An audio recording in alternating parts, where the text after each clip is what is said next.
Hey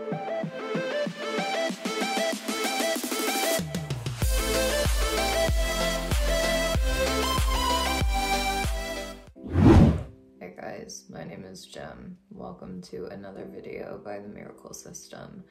I am our gatekeeper, and I will be discussing this topic with our primary physical protector, Rowan, who is my partner. And the reason why we're so qualified in this story we're going to be telling is because we are currently in that situation ourselves. So the video topic on hand is going to be interworld relationships, specifically the romantic kind. This is going to be a shorter video than most of the videos we've been doing recently because it's fairly straightforward. It's pretty easy once you get past D.I.D being a concept on how our relationship works and functions. We're going to be answering some questions we had from Discord and from other people, I guess.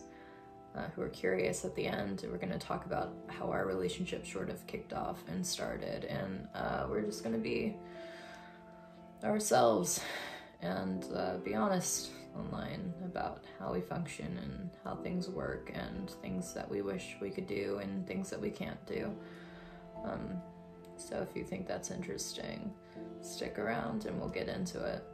A lot of people ask us how interworld relationships like this even work, and it's pretty straightforward. I'm going to be real simplistic here and just tell you that it works literally like anyone else's. Any couple you see down the street, it's kind of functions like that. We are currently engaged interworld and happier, I guess, than we ever have been. Just like any other couple, we have disagreements. Sometimes we fight, sometimes we argue. It's very rare though, but ultimately we love each other. Love can blossom between headmates, just like love can blossom between people. We're people just like you with our own thoughts and emotions and feelings, and sometimes those thoughts and emotions and feelings end up leading to relationships and love and romance. That being said, the concept is simple. As long as you treat systems like our own people, then it's rather easy to understand how interworld relationships end up working like this. The one difference between outer world couples is we share our own body, which does make things rather difficult. Our relationship specifically is a lot of interworld moments, and being together interworld are co-conscious in the front. In the outer world, we can't go on like dates and things like most normal people would because we share one singular body. We can go out to dinner and stuff, and through consciousness like share dessert and other stuff like that, but we can't kiss each other outer world. Yeah, it kind of sucks in that regard since we don't have our own separate bodies to experience a lot of life together outer world, so a lot of our relationship is internal. For us, particularly in our inner world, you can basically do everything you can do here, you can do in here. We have our own little lives and our own little village. That's where a lot of our relationship is kept. I can hold my partner inner world, and I can't do that outer world. I can kiss my partner inner world. I can't do that outer world. I can do a lot of things with my partner in the inner world that I can't do out here, you know, because we don't have separate bodies. It's our reality. So there's not a whole lot to explain in this video. It's gonna be way more personal than scientific, since there isn't like a lot of science behind interworld coupling or how that happens. It's just catching feelings and falling in love, and that can happen to anyone. So we're gonna move on to questions and our love story. I guess it'll be kind of fun to get both of our perspectives about that, and then Rowan's gonna answer some questions for people later. Hi guys, it's Rowan, here to tell you more about our story, I suppose, from multiple different perspectives.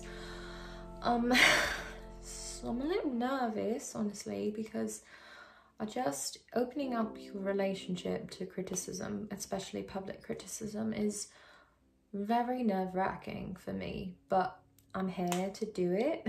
Snapping my buttons because I'm a little, like I said, nervous, I think. It's difficult for me because I'm worried about people judging us for how we were before. But I'll get into, I suppose, my side, and we'll splice it up together for one big romantic story, I suppose. We started our relationship off. Surprisingly, we didn't really like each other. Me and Jem did not start out as the greatest of friends. In fact, I was pretty sure I hated him right off the bat. I thought Rowan was arrogant and naive. He thought I was a brat. And Rowan thought I was a dick. So, you know, I thought he was kind of a dick, honestly, if we're being completely honest. We did not start off on the best foot because of very large misunderstanding and miscommunication when he was newly formed. We did not get along, really. But we misjudged each other, honestly. There was a lot of mischaracterization on my part, and there was a lot of misunderstandings on his with me that led us to not really understanding, I suppose, one another. I was emotionally kind of distressed during the time that he became a thing. He's an integration of two of my very good friends, so I was dealing with a lot of grief.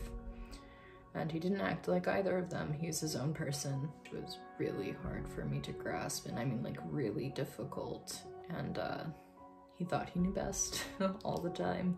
We bickered quite a bit in the beginning because I thought I was right all the time and he thought I was wrong most of the time, because he had experiences I had not yet experienced, but I was determined that I knew what I was doing. And sometimes he did, and other times he was very incorrect. We were in a very traumatic time of our life, so things were pretty dire, and I didn't realize that he was scared of a lot of things and was basically fully formed and forced out into some really difficult, very dangerous and kind of scary situations. And we kind of worked it out, and we realized that like I was really scared about a lot of things, and I was afraid of him pushing me too hard, and he was afraid of me getting hurt and didn't want to put me in more places that I would, and so he was worried about my attitude, and he was worried about my confidence getting in the way and getting us hurt further. He did a really good job protecting us, and I didn't get to know him until much later in life. And things started to get worse, and he and Nat became really, really close as protectors. There was a night that we had a long, deep talk about his fears and him as a person, and I got to know him more. And then I realized that I made a mistake and I completely misjudged him as a person. Whenever we cleared like more of who we were as people off, you know, and sort of cleared the air around a lot of things, like everything ended up being fine. The more I got to know him, the more I really realized he was dependable and strong and smart. And a traumatic occurrence happened and he got hurt. I really didn't know what I was doing. So I'd made some decisions that got us in a pretty poor place. And I ended up getting hurt. And we started to work together as a team, so it didn't happen as often or as frequently as it did. And because of that, Jem and I ended up hanging out a lot more, getting to know one another more, and we really just sort of hit it off, honestly. We got really, really close as people, and I kind of really enjoyed his company. We came to talking, we came to hanging out more.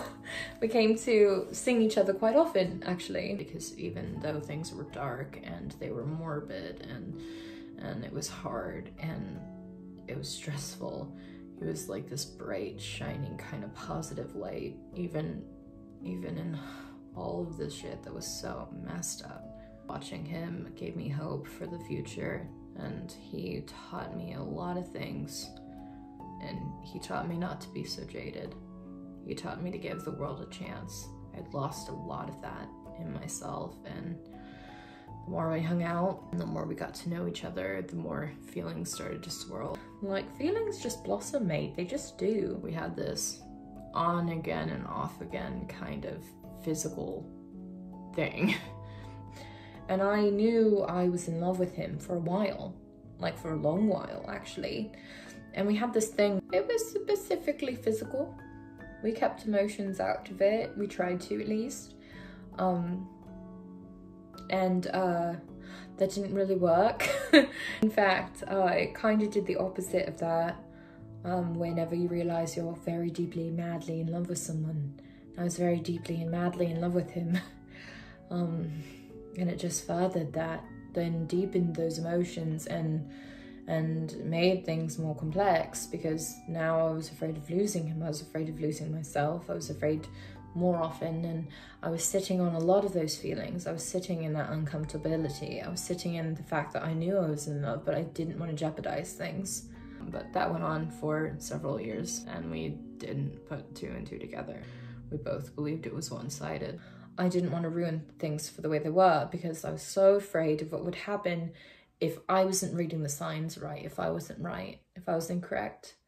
And I was just so nervous about the way things were on our behalf. We were so afraid of like losing our friendship or jeopardizing our jobs and our safety that we just didn't pursue it more further than just something that was physical.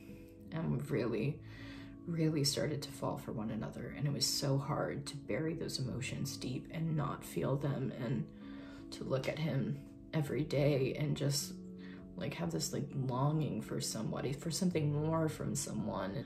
I didn't want to mess things up further. I just wanted to have those feelings reciprocated, but I was too nervous to speak up. And we didn't realize we were driving Natalia crazy. We drove Nat batty, mate. I'm not gonna lie, we were just back and forward, and she got so fed up with the both of us. We were driving a couple people in a world quite crazy, Denali being one of them, Nat being another. And eventually, like, she talked to Jem after me, and I remember Nat talked to Rowan before they talked to me, and I didn't know that until later. But she talked to me and she was like, do you love him? And I was like, who? And she was like, don't play dumb with me. Do you love him? I was like, are you talking about Jem? And she was like, who the bloody hell else am I talking about? Right? She's like, I'm not stupid. I see it. And she's like, you see it. You understand it. She's like, what the hell are you waiting for? And I told her I was nervous. And I told her that things were like, what happens if they didn't work out? And she said, what would you rather have happen? Would you rather know that he likes you and give it a go, and if it falls apart, oh well? Or would you rather sit there, brood on those emotions, and let life pass you by? She basically said, if you don't talk to him now, you will lose him forever. And I thought about life without him. And I was scared, of course. Of course I was scared. And I was gonna go talk to Jem. And whenever we saw each other next, we figured out our relationship. I took the shot. I took the chance. I asked if he wanted to go out with me, for sure. And I confessed. I told him I think I'm in love with him. He confessed to me first, and then I confessed back, I suppose. And so we figured out where we stood, sort of how we were standing as people, and we figured it out, didn't we? It was nice to do so, and the rest is history. And here we are 10 years later, engaged, sort of, and it's nice.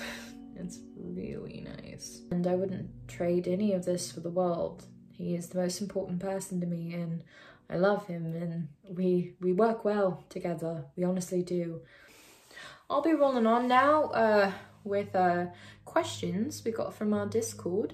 If you guys want to come into close contact with us and to enjoy life, I suppose, with us and get more educated and have a safe place to hang out and sort of vibe all together, we have a Discord, and we can leave the links down below so you can follow us there.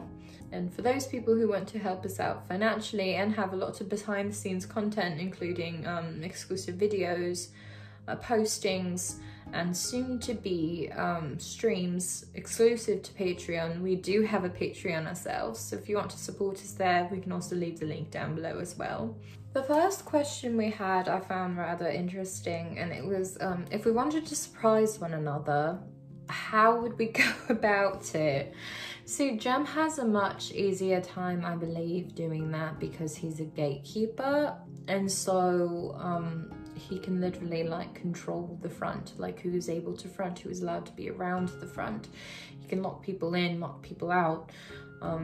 And so if he wanted to surprise me, which he's done before, he just locked me out, which sounds, it sounds bad, right? But like, he's a romantic person, appearance aside, and I honestly have been surprised by him before.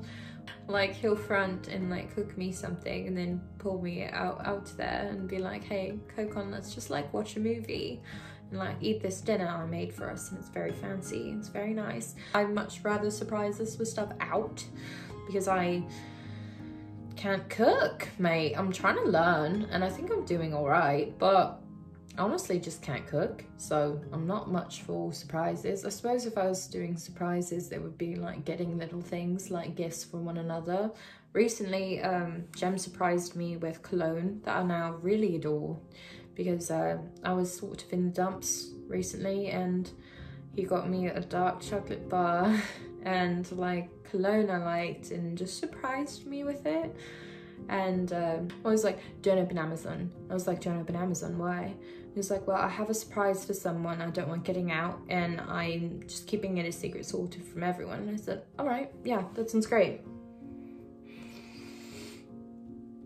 Don't mind me then, I won't open Amazon, I hardly ever do.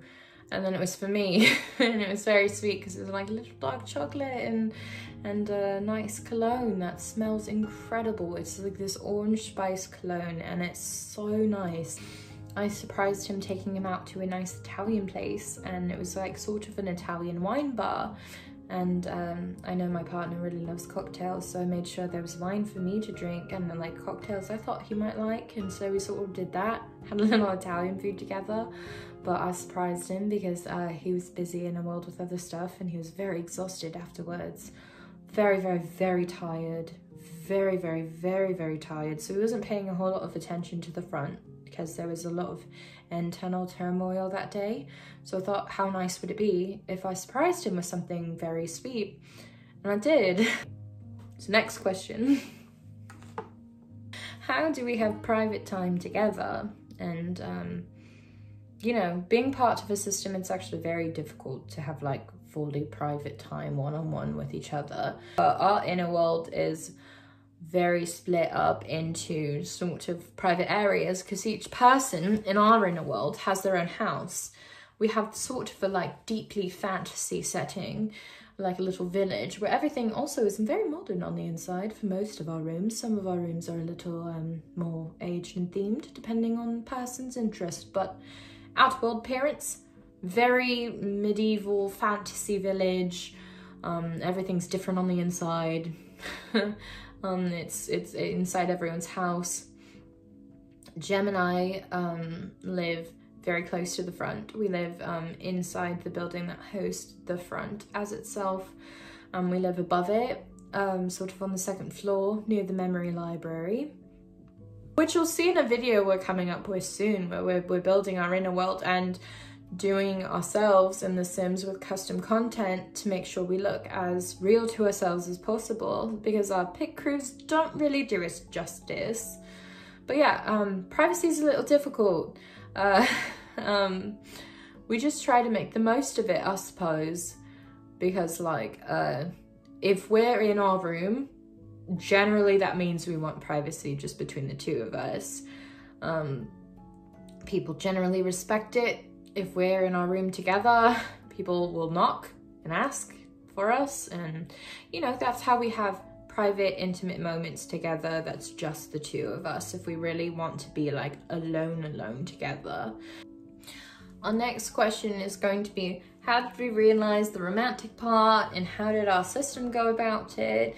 We kind of told the story on the romantic bit, but we didn't really talk about how the system sort of accepted it. And honestly, I feel like we're more of a rare case, but for Gemini, I think people were just waiting, like it was like pulling teeth. They were just waiting for it to happen for us because I knew they knew.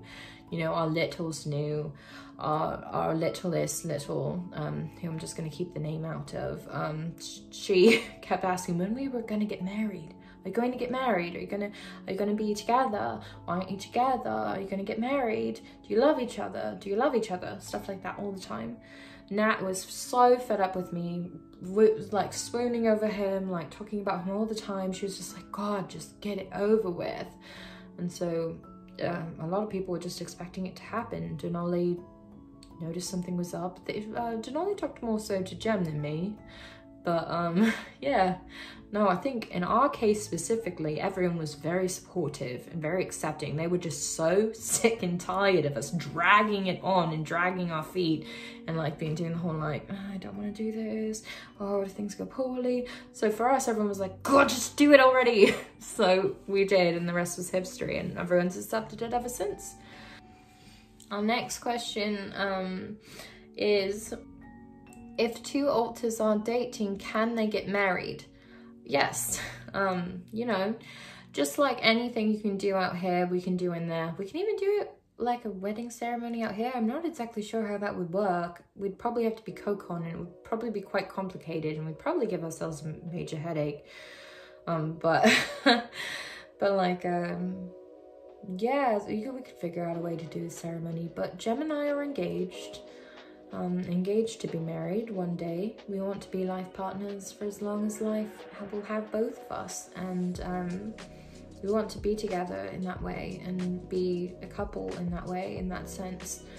And we also know other systems where parts of theirs, like headmates, are married and have been for years, or they just recently got engaged or married or confessed their love. So it's actually pretty common for system couples to do those kind of next steps the further along those years end up going. The next question is a big fear of mine, actually, and that is, if you are dating, what happens if one of you integrates or splits?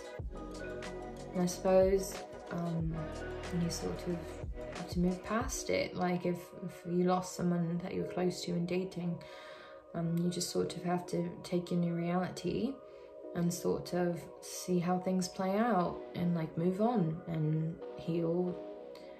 And that's making me sad, so we'll move on to another question. The next question is also kind of a complicated one, and it's as a gatekeeper and a protector, does your job and your romantic attachment ever get difficult to manage? Yes. Me and Jem don't argue often, and when we do, it's generally over disagreements, and we're not ever like toxic towards one another or controlling towards one another. But yeah, it gets very hard to do what I do, and very hard for Jem to do what he does as well. Jem has always had the option, before he even met me, before I was even a thing in the system, of shutting his emotions away. And it helped him do his job clearer during times where complicated and are quite dark. He was always very good at knowing when to shut those emotions off so he could do his job clearly. And he would do that often if it involved me, where both of us could have a breath of relief and air. He's always been there for me during those kinds of things afterwards, and caring for me and making sure that I was all right, and really caring for me. I've always cared for him too. Anytime he's made very difficult, hard decisions, I've been able to talk to him about it, about sending protectors out into danger, even if it isn't myself. Like, a lot of the decisions gatekeepers make are quite difficult calls, and sometimes it really affects them, and I've been there for Jem, and just as he's been there for me, but it does sometimes make your relationship quite complicated, knowing that those things are going to happen. Now, through the years, we've got more and more used to it, and we've developed a whole like system on how we sort of react and do things and protect ourselves and do what we can, but trauma is always difficult. I have a lot of trauma memories, and Jem himself has a lot of trauma memories that he remembers, and we just sort of help each other through the darkest days. And we have way more happy times nowadays than we do ever have dark days, and it's just very, very nice. And now we have an incredible support system also that helps like clear things up and helps us like settle our thoughts in our minds and all of that sort of stuff. And we have lots of support, whether it's romantically or traumatically, and we have a therapist, so it's really nice to have her help us unravel our memories and our feelings and emotions, and it's made our relationship stronger than ever, honestly. Another question we have here is it ever strange to compliment each other outer world? Do you guys ever get embarrassed and flustered when around other people and one of you compliments the other? Yeah. Yeah, I just don't know how else to say it besides yeah, because like Jem likes to fluster me a lot actually, and he thinks it's quite funny, and it to some degree it is, but he likes to compliment me so much until I'm a little embarrassed, or he likes to, like, I guess jokingly hit on me. He does it quite often, and I'm always like, stop it, you cheeky bastard. If it's company you're comfortable with, then like, you know, you can be like, oh, this cheeky bastard, you never guess what he just said, and then they're like, oh my god, you. So yeah, we have a lot of moments like that too. It's kind of funny in that way, I guess. The next question we have is, do you ever feel like people ask too much of you that's too personal just in the sake of understanding D.I.D? Yes. We've had a lot of people, and here's something where like we draw the line personally as a couple, and not all couples might draw the line here, but we don't like answering questions about our sex life. It's nobody else's business. It's strictly ours, and it makes us very uncomfortable when you like bring it up or ask if you're not a very close personal friend, and even with very close personal friends, it's awkward. So it's just like, we've gotten so many people that over-sexualize us, and it's really kind of uncomfortable, honestly. And I'm like being vague because I get embarrassed about content like that and talking about things like that.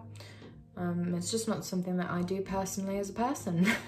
But yeah, no, a lot of people, in the sake of like knowledge for D.I.D, can often ask us things that are really uncomfortable, or sometimes even a little triggering to us. So like, there is like a rule I like to follow is like, if you wouldn't ask a stranger on the street you know, like a question, like something you would ask a couple, then like maybe don't ask us that. Like if you wouldn't be embarrassed asking a complete stranger like, hey, how do you and your partner sleep together? Then like maybe you shouldn't ask other people. And that's just like a line we personally draw in the sand, but it happens so often. And I understand it's because a lot of people are curious about how that's even possible, but like that's just something we're never going to touch as a couple, and we're never going to talk about as a system either, because it's just no one's business, is it? Another question Jem and I got specifically is, do we ever want children? And the answer to that is no. Like, if Nix or others decide to have a baby or like to adopt a child, of course, we're going to help raise the kid itself and like be sort of like strange uncles, I suppose. But like, me and Jem do not want our own child. So that's just something we've never really been interested in. We take care of the littles way often, and so it's basically like we have our own kids, but we don't want children of our own, and we have no plans on ever wanting our own children. And the next question we're going to answer, and the last one, is would you guys ever get rings for your finger or on a necklace that would signify that you are engaged to one another, but wouldn't signify to the world that the body is engaged to anyone? Yeah. I mean, we've thought about it. We thought about getting like, you know, like not your ring finger, of course, but like getting a ring for another finger, and the world wouldn't know, right? Because it wouldn't be like your engagement hand. It wouldn't show that like, others in the system are engaged, or like Nyx is the host and the person that's in the body the most is engaged, and we'd know though, you know, like we would know. And it's something we've heavily considered and looked into. When we have a little more of a fund built up to get something that both of us would like, I think we're going to go and do that. All right, my lovelies, that is it, I believe, for today's video. I hope it was semi-informative. I know there isn't a lot of science behind this as like a thing, but it is very common in D.I.D. And, you know, it's just pretty straightforward. I think self-explanatory. It kind of explains itself. It's a pretty easy concept to grasp once you get D.I.D. out to the bigger picture and you just look at us as individuals. Then you realize, like, it's just natural. I've been so nervous this whole time, so I'm gonna go take a break and go drink some tea. I think I might make myself a cup. So I'm gonna pop off, and I hope you guys have a wonderful, fantastic, incredible day. Don't forget to like and subscribe, support us on Patreon if you can, and join our Discord if you're interested in spending more time with us and seeing us on there on occasion. So I will see you guys later. Goodbye, and thank you for letting us talk about ourselves. Bye. Thank you guys so much for watching. Thank you for our patrons, Ray, Dawn, Kristen, and Reese, and all of our other Patreon members for your support. You guys make it possible for us to keep doing this and keep going. Thank you so much, and we'll see you guys in the next one.